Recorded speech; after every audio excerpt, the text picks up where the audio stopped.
What's going on, guys? I'm here today to talk about Madden 13 once again. I'm going to talk about Connected Careers mode today because EA released an online manual. It's a PDF of Connected Careers mode. It's like 150 pages long. It's about 35 pages of information on the mode, and the rest is about team profiles, and it shows you different things about every team when you start up a Connected Careers mode, all their draft picks they have, what type of team they are, and their player types and whatnot on here. It's got some really good information in it, but I wanted to make this video today to talk about Connected Careers mode and give you guys some information because it's a brand new mode in its first year. It's replacing franchise mode, superstar mode, and online franchise, and a lot of people are kind of worried about it and how it's going to like impact the game, if it's going to be better than it was before. I think it's going to be a lot better than it was before, and so I want to share you guys some of the information, some of this manual, so you guys can get a feel for what this game is going to be like. And now my main concern is the Connected Careers mode as a coach, because that is essentially franchise mode with some more depth and some new elements mixed into it. And so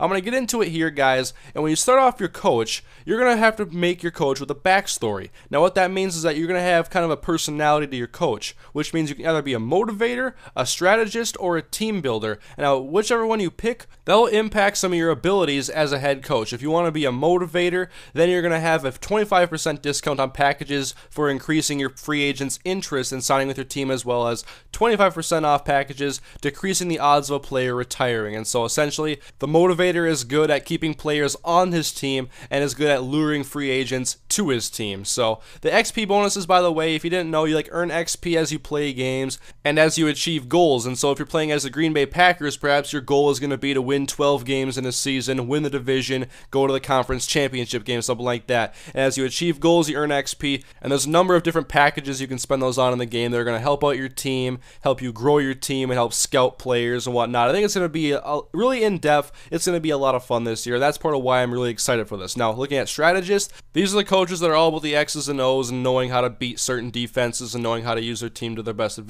And so the perks to being a strategist coach will be getting a 25% discount on XP boost packages, as well as the coach XP package, the discount packages that reduce the XP cost for your players, and the predictability package. Now, I don't know all about all these packages in the game, but I really like the concept of the whole XP package idea and earning points as you achieve goals and have successful games and whatnot. And the team builder is a guy who I think I would be on the game. These are the guys who know how to pick the right personnel for their team and get the right players in the right situations. And so you get a 25% discount on packages that increase the interest of a player re-signing with you, the expert scout package, and the trade influence package. And so I'll be all about the team builder option because I want to be able to scout guys in the draft and draft guys that fit the holes on my roster, which I've done on my Vikings franchise now through 5 off seasons, and it's been a lot of fun. And quickly here to clear up any confusion about being a coach in Connected Careers mode, that still means you play the games. It's just like franchise mode. You're still like the general manager. You still make all the decisions. You still play the games. You just have the persona of a coach. You actually have an identity on this team rather than an overseeing overlord that's pretty much invisible like it's been in the past. And so now also in Connected Careers mode,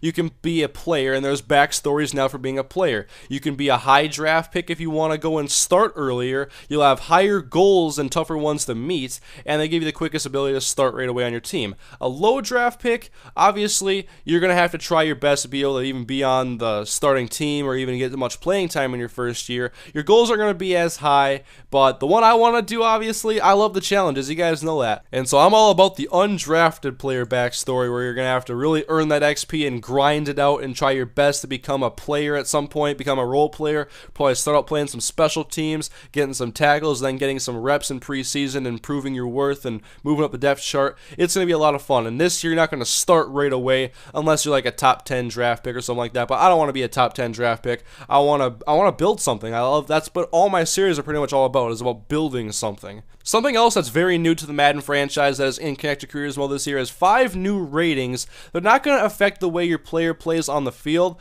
but they're going to help you make your team, give your team an identity, so to speak. And so there's 5 ratings that kind of give you a personality, and they are the physical rating, which is calculated from your player's physical ratings, like player type and position, and then like it shows an example on this PDF that a wide receiver's physical rating would weigh heavier on his speed, agility, and jumping, and an offensive lineman is more like run, pass, and impact blocking. It's kind of just like, I don't know how important they're going to be because I look at all the in-depth attributes myself and I know how I want to build my team. Like, I know if I'm going to make a right tackle or I want to draft a right tackle, I want to be focused on run blocking over pass blocking. But this is kind of a nice little shortcut way I would have to think of to look at players and see how they're going to fit onto your team. The second rating is an intangible rating, which for quarterbacks, it's like their accuracy ratings, and for a defensive end, it's like block shedding power and finesse moves, which actually, a lot of these could be called physical attributes, but they're called intangibles.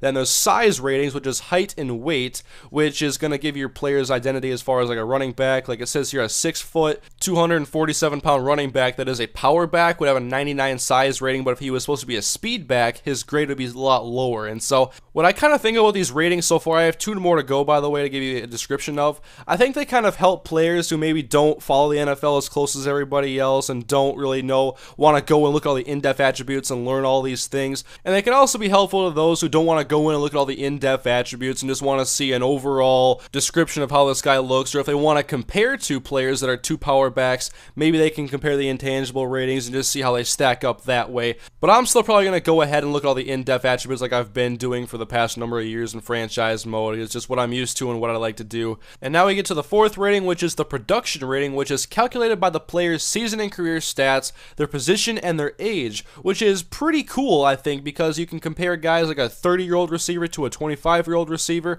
or maybe if you're looking at a free agent wide receiver and you want to see who's still productive and in their late 20s, early 30s, looking for a veteran on your team to get some depth or provide a spark on the team, you can see who's still going productive. But I still think I'll be more of the person that still focuses on the attributes and seeing how guys' speed and catch ratings are still going in their late 30s or however old they're going to be when I'm picking up guys. But the fifth and final rating is the durability rating, which is injury, stamina, and toughness, which I actually like this one a lot. Probably my favorite rating because I don't want to have to go and scroll through and look at all these ratings here. If I can see a durability rating just right away there for a guy, I can have an idea of whether or not I actually want him on my team rather than having to go and search in depth. So these can also serve as time savers, which is good if you're in a hurry, but I like to take my time when I play Madden, and I have no problem going through menus and just looking at players and building the team the right way, the way I want to do it. It's a lot of fun for me. It's rewarding to build a good team, and so I don't mind taking the extra time. But for those who want to use a little bit less time maybe, or just want to speed things up every now and then, these are useful features here that can give you an idea of how certain players are, and you can compare them to one another. Moving on now, we have the new player types and schemes for both offense and defense.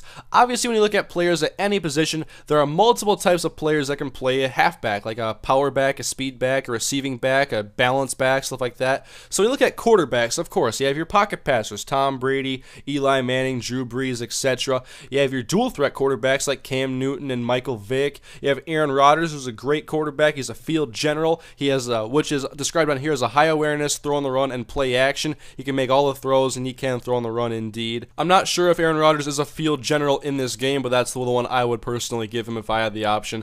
And then at like a West Coast quarterback, that's like Christian Ponder, a short accuracy guy, good mobility. Alright, you have a lot of types for every different position, and what these basically are going to do is they're going to end up showing you how players fit into certain schemes, because obviously a guy like Christian Ponder, who is a West Coast quarterback, would not play well in a more wide open type of offense that the Packers or the Patriots run. And so you see the player types that are given to all your players, then you can fit them into your offense the way that you like. You can have balanced offense, a power run offense, a spread, a vertical offense, and it tells you what players generally fit best into these spots. West Coast quarterback who excels at accuracy and throwing on the run is vital. Now, what I like the most about these offensive schemes is that there's a lot of defensive schemes. I think in the past, the defense has been too generalized a bit. You'll see a lot of the same plays in everybody's playbook, and like when I play as the Vikings, they run a Tampa 2 scheme, and I have not seen a true cover 2 base defense for the Vikings in their playbook, which would be deep middle coverage of the middle linebacker, while the linebackers cover kind of the open space between the sideline and the middle of the field, and the corners cover the flats and the safeties cover over the top. Of course, you could do hot routes with this and whatnot, but I want to see more base Tampa 2 plays,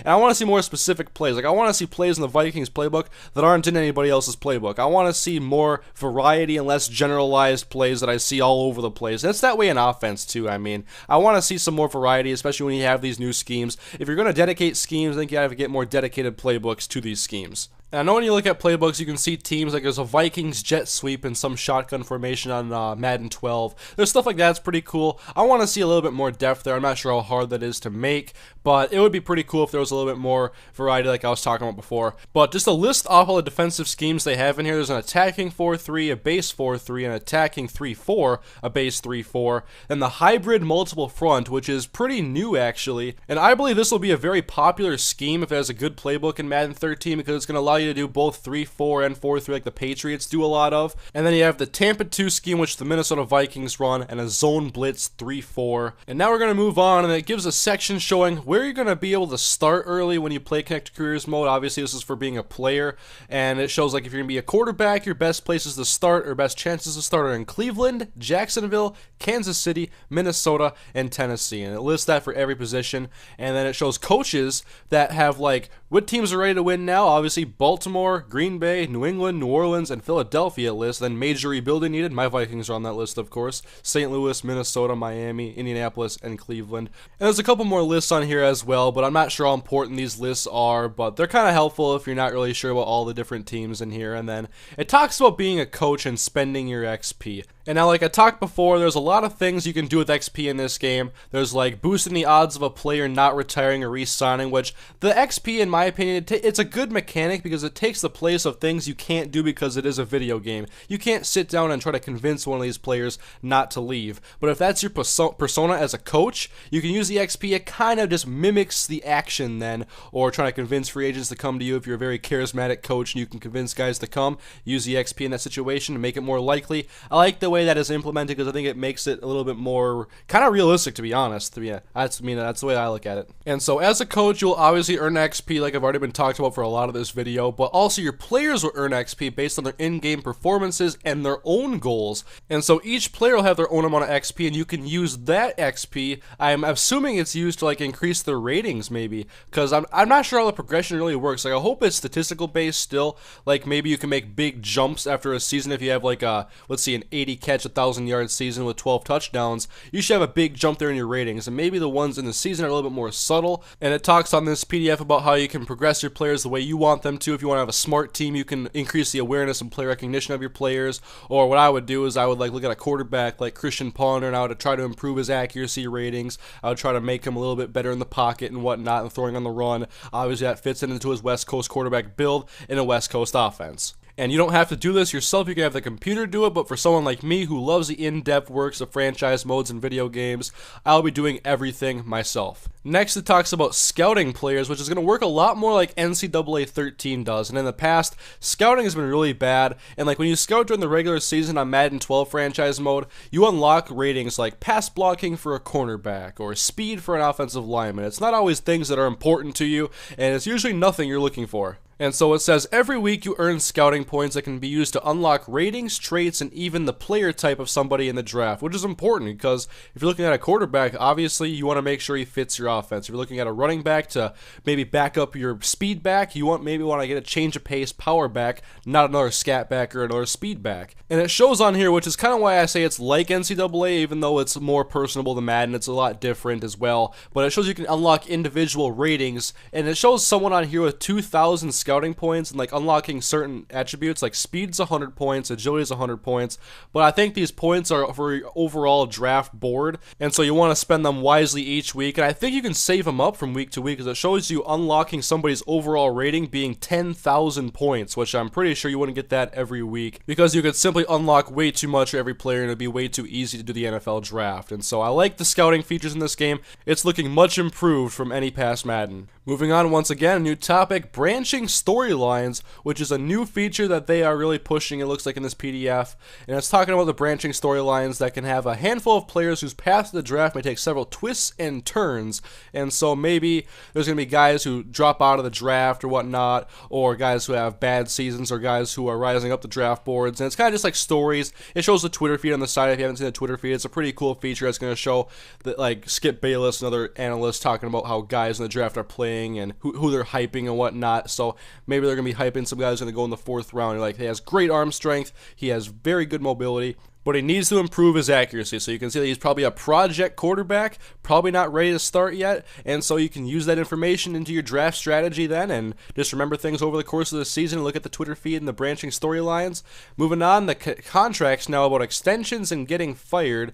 It's obviously, this has been in other games before, it's all about having goals. Like NCAA has this pretty well, like goals, and you get XP boosts for meeting those goals, but if you fail to meet the goals, then you might be looking for a new job, you might get fired. Moving on again, we're talking about re-signing players now. Talks about during the regular season, you're going to have pending free agents, which is guys who have expiring contracts that season. You can start negotiating with them, or if it shows when they want to start negotiating on the deal during the season, which you can decide against it. You can actually go and try to negotiate with them, but obviously towards the off season, once you get past the Super Bowl and stuff, you can re-sign them that's your last chance where they hit the free market. And so hopefully it's a lot better than how re-signing has gone in the past. It's been way too easy to negotiate with guys, and I never had to make any tough decisions in the Vikings franchise as far as re-signing players go. I was pretty much able to do whatever I wanted as far as personnel goes because I had so much cap room, and guys were like taking low offers like $850,000 a year once they got into their mid-30s or whatnot, and they were still playing at a pretty good level, and then like the 80 overalls,